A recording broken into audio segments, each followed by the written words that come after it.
Assalamualaikum students, hope so you all are doing well. Now we are going to discuss the part C, right answer in details. These are the long questions that I have mentioned the page number in front of the question. Kindly mark it on your book. Explain the theory of evolution by natural selection. यहाँ पे आपने complete theory of evolution है उसको लिखना है page number 108 से 109 तक है ये. इसके बाद नेक्स्ट हमारे पास आता है write note on observation Darwin's made during his voyage. आपने यहाँ पे वो सारी ऑब्जर्वेशन लिखनी जो उसने फिंचेस के बारे में की, ओगोस आइलैंड पे उसने की जो ऑब्जर्वेशन थी वो सारी ऑब्जर्वेशन आप इसमें मेंशन करेंगे. Describe the sources of variation. Sources of variation में हमने डिफरेंट सोर्सेज पढ़े थे. यू विल राइट ऑल दो sources. Justify how fossil record provide an evidence of evolution. यहाँ पे आपने सिर्फ और सिर्फ सारे एविडेंसेस नहीं डिस्कस करने. You will just discuss the fossils record. That is the first one. Write a note on homologous structure as an evidence of evolution. ने यहाँ पे homologous structures को डिस्कस करना है as an evidence of evolution उसके examples के साथ. What are vestigial structures? पहले आप डिफाइन करेंगे क्या होते हैं. उसके बाद explain how they provide the evidence of evolution.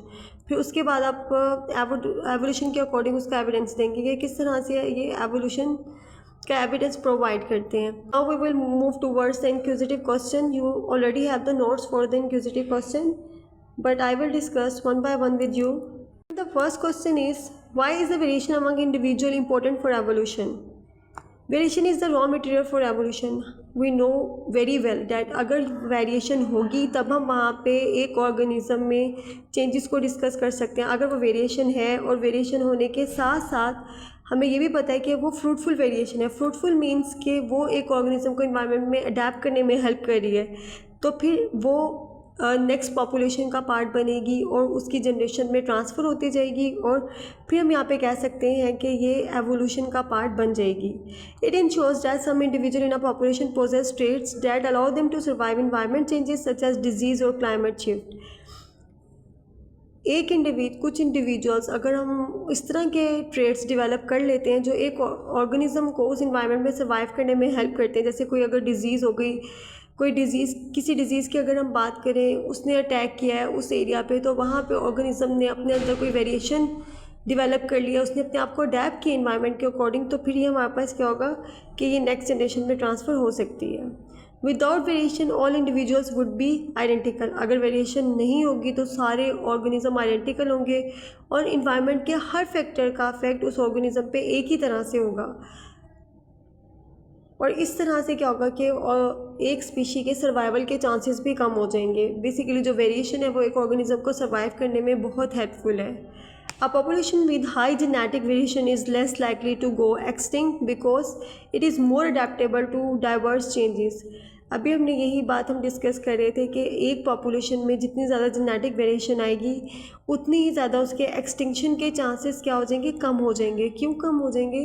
क्योंकि अगर कोई डिजीज़ अटैक करती है या फिर कोई भी क्लाइमेट चेंज आता है या कोई और रीज़न हो सकती है तो उसकी वजह से क्या होता है कि वो एक ऑर्गेनिज्म पे अगर अफेक्ट करती भी है तो ऑर्गेनिज्म में वेरिएशन की वजह से उसके सर्वाइव करने में उसको हेल्प मिलेगी. As you can see over here, यहाँ पे हमारे पास जो 3 पॉइंट्स थे उनके आपने पॉइंट बनाने 3 जो हमने अभी डिस्कस किए कंडीशंस. यहाँ पे आप इनको ऑब्जर्व भी कर सकते हैं कि जैसे फ्लड की कंडीशन थी लेकिन ऑर्गेनिज्म ने अपने अंदर वेरिएशन डेवलप की, उसकी वजह से क्या हुआ कि ड्राउट की कंडीशन को उन्होंने फेस किया. फिर एट दी एंड उनका सर्वाइवल पॉसिबल हो गया क्योंकि उन्होंने अपने अंदर वेरिएशन डेवलप कर ली थी. उन्होंने अडेप्ट किया अपने आप को इन्वायरमेंट के अकॉर्डिंग. और यहाँ पे सेकेंड हमने जो डिस्कस किया था without variation all individuals would be identical. अगर वेरिएशन नहीं होगी सारे इंडिविजुअल आइडेंटिकल होंगे और आइडेंटिकल होने की वजह से क्या होगा, there are less chances of the survival. Adaptability यह है कि high variation reduce extinction risk. जितनी ज़्यादा वेरिएशन होगी उतना ही ज़्यादा एक्सटिंक्शन के चांसेस लो हो जाएंगे. स्टूडेंट्स हमारे पास नेक्स्ट क्वेश्चन आता है how do fossils help scientist understand the history of life on earth. Fossils help scientists understand the history of life on Earth because they provide direct evidence of organisms that lived millions of years ago. By studying fossils, scientists can किस तरह से scientist fossils को study करके एक organism की history का पता चलाते हैं. Now we will discuss these points. Identify ancient species and compare them with the present. यहाँ पे आप देख सकते हैं कि आपके पास जो फर्स्ट एग्जांपल है that is ancient and present day organism Archaeopteryx को कंपेयर किया गया मॉडर्न बर्ड से। तो ये हमारे पास फर्स्ट एविडेंस आता है कि किस तरह से हमने उनको स्टडी करना है फॉसिल्स को और किस तरह से उनका कंपैरिजन किया जाता है। सेकेंड हमारे पास क्या था students, understand how organism changes over time showing pattern of evolution, कि वक्त के साथ साथ ऑर्गेनिज्म ने किस तरह से ऑर्गेनिज्म में चेंज आया और फिर उन्होंने क्या एवोल्यूशन का पैटर्न शो किया है। यहाँ पे आप देख सकते हैं कर सकते हैं कि किस तरह से हॉर्स में एवोल्यूशन हुई है और अब जो आप प्रेजेंट हॉर्स है उसको ऑब्जर्व कर सकते हैं। इसके बाद थर्ड हमारे पास है determines the age of rock layers, कि वो कितनी पुरानी आपको लेयर में से आपने उसको डिस्कवर किया है, उसकी डेप्थ कितनी थी, उसके अकॉर्डिंग भी हम फॉसिल्स के थ्रू क्या कर सकते हैं, एक ऑर्गेनिज्म को आइडेंटिफाई कर सकते हैं। जैसे age determination of rock layers with depth, जितनी ज़्यादा डेप्थ होती जाएगी इसका मतलब ये कि वो ऑर्गेनिज्म उतना ज़्यादा पुराना है। तो इस तरह से हम एज की डिटर्मिनेशन कर सकते हैं। नेक्स्ट हमारे पास आते हैं reconstruct past environment such as weather and area was under water, frosted और डेजर्ट। स्टूडेंट्स यहाँ पे आप देख सकते हैं कि पास्ट इन्वायरमेंट रिकन्स्ट्रक्शन के वो एरिया पहले किस तरह से था, उसकी वजह से भी हम फॉसिल्स को आइडेंटिफाई कर सकते हैं। नेक्स्ट हमारे पास आता है trace the appearance and disappearance of species helping to understand extinction and the formation of new species.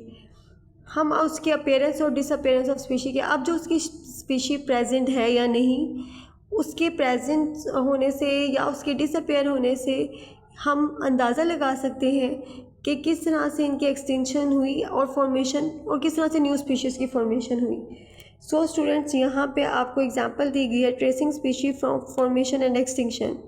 Appearance किस तरह थी, ये ट्रिलोबाइट है, इसको अगर आप ऑब्जर्व कर सकते हैं, लेकिन अब क्या हुआ कि ये डिसअपीयर हो गया है। इसका मतलब कि ये वो स्पीशी है जो डिसअपीयर हो चुकी है, ये अब प्रेजेंट नहीं है। तो इसके बाद हमारे पास नेक्स्ट क्वेश्चन है why can isolation lead to the formation of new species.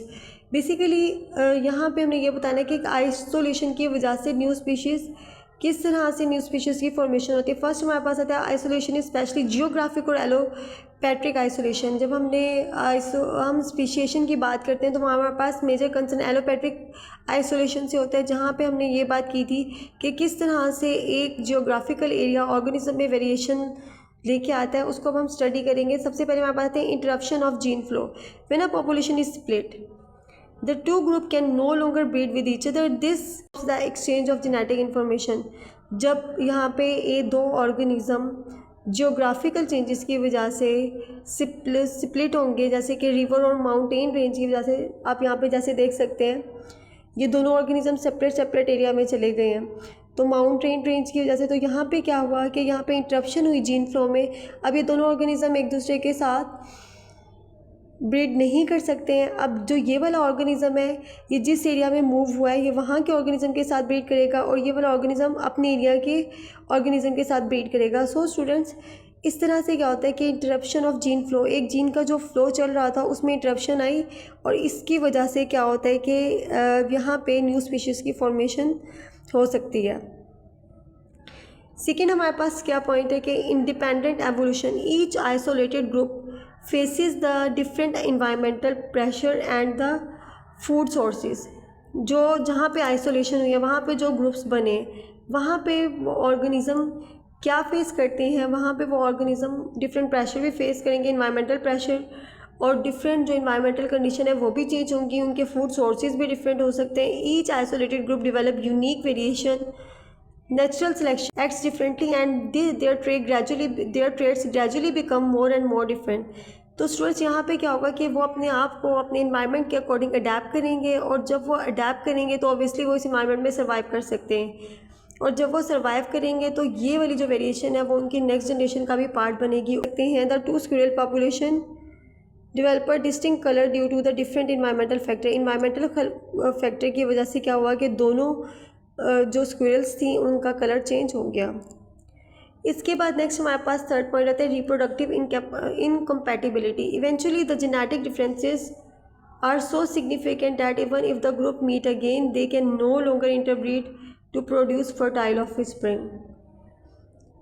अब यहाँ पे क्या होता है कि जब दो ऑर्गेनिज्म वही वाले उन दोनों ऑर्गेनिज्म को अगर अगेन वो दोबारा से रीयूनाइट हो जाए तो उसकी वजह से क्या होगा, वो फिर भी रिप्रोड्यूस नहीं कर सकेंगे। अगर वो रिप्रोड्यूस करते भी हैं तो जो नेक्स्ट जनरेशन प्रोड्यूस होगी, इनफैक्ट हम ये सिंपली कहेंगे कि जो नेक्स्ट जनरेशन वो रिप्रोड्यूस करेंगे, लेकिन जो नेक्स्ट जनरेशन प्रोड्यूस होगी वो आगे से फर्टाइल नहीं होगी। तो इस तरह से क्या होगा कि इन ऑर्गेनिज्म को इस चीज़ का कोई बेनिफिट नहीं होगा कि उनकी जनरेशन इंक्रीज़ कर सके।